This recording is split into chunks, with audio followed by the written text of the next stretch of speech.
Salut et bienvenue sur la chaîne Bonus de Tuto Draw.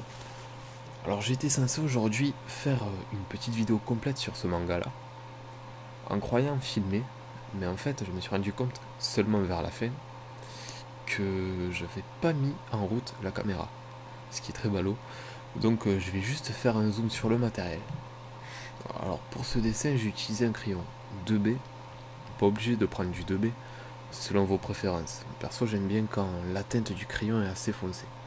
Ensuite un stylo à micro-pigment. C'est pratique pour l'ancrage de notre personnage. Alors l'ancrage c'est les contours noirs qu'on fait en général à la fin du dessin.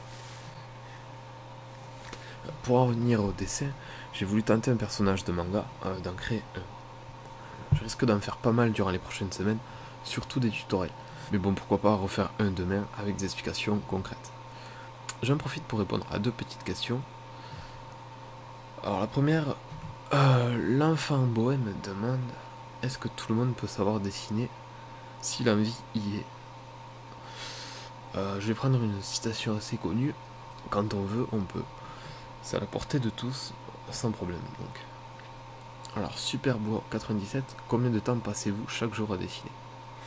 Et pour les objets, utilisez-vous un modèle? Alors oui, j'utilise des modèles pour des objets très souvent, pour les objets qui sont très réalistes, ou des objets qui nécessitent beaucoup de détails. Sinon, la plupart du temps, lorsqu'on s'entraîne à faire un objet plusieurs fois, à force, on s'en souvient et on peut le reproduire sans modèle. Sinon, je dessine pas forcément tous les jours, mais généralement 3 à 10 heures par semaine. Alors, je voulais savoir aussi, selon vous, quelle est la partie la plus difficile à dessiner dans un manga? Si vous avez des difficultés sur, je sais pas, les yeux, le nez, la bouche, ou les cheveux en particulier, est-ce que vous pouvez le dire en commentaire pour que je puisse voir, en réunissant tous les commentaires, quel est le plus difficile à reproduire? Comme ça, j'essaie de faire un tutoriel au plus vite sur la partie concernée. Ou sinon, ça peut être tout simplement la forme du crâne, les proportions, etc. Donc n'hésitez pas à commenter, à me dire ce qui vous cause problème. Sinon, on arrive à la fin de la vidéo déjà. Donc l'ombrage, je l'ai fait avec ce crayon 2B. J'ai aussi utilisé mon doigt comme estompe pour étaler un peu le crayon et faire des ombres.